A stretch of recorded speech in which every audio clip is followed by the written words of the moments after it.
Hey everybody, in this video I'm gonna be showing you guys how to withdraw money on Kraken app. So yeah guys, before we get started, I just want you guys to like this video and subscribe to our YouTube channel for more amazing helpful content like this. With that all being said, let's get started with today's video.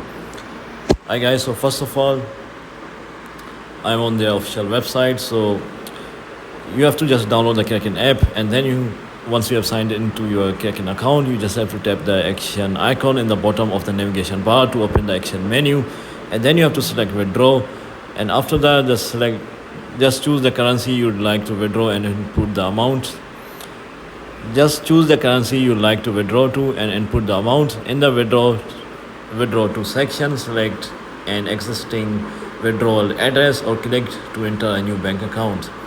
To add a new bank account, select your preferred funding method, input a unique description to name the account, and then you will have to follow some simple instructions on the screen to proceed with your withdrawal process.